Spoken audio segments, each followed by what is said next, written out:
هاي ساق سودو بل جردان iyo xilligii kugu horeysay iyo xaaladaada hadda bal nooga warbix 16 sano kuways ay 16 ka sano 16 ka sano waajitameys magacaaga saddexan maxaa la yiraahdaa saaqa aadan guuleed hay saaqa marka bal ka waran jiradan qaabkay ku qabatay iyo meel caafimaad hadii lagu geeyo oo lagu soo samray dalka Soomaaliya meel inta badan waa lagu geeyay waa gartay dalka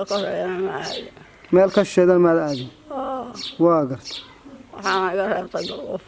duruufa ka reebtay si fiican ilmuhu waa toban waan agoon si fiican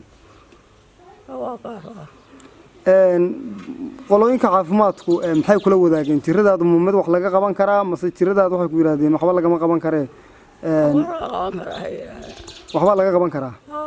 waa gartay dalka dabadiisa oo kale hadii la geeyo waxa laga qaban karaa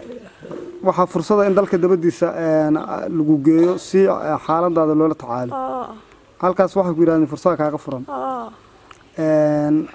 duruuftuna saamaxumeed inaad meel ka baxsan dalkii aado jiradaan ma inta badan marka laga soo tago inaad jarcanayso iyo inaad breelis tahay oo fadhiga xataa awoodin maxay kale oo kala kulantaa oo dhibaato waxaan kala kulmaa inaan fariisan karin waxaan kala kulmaa inaan gacan wax ku qabsan karin si caruur shaqay ma waa gartay hadda maxaad leedahay dadka ku dhageysanaya sama jaclaha ah muuqaalkan uu gaari doono dadka oo muslimiinta waxaan leeyahay hay la qaybsadeen sacaalkayga hay la qaybsadeen aad u mahadsantahay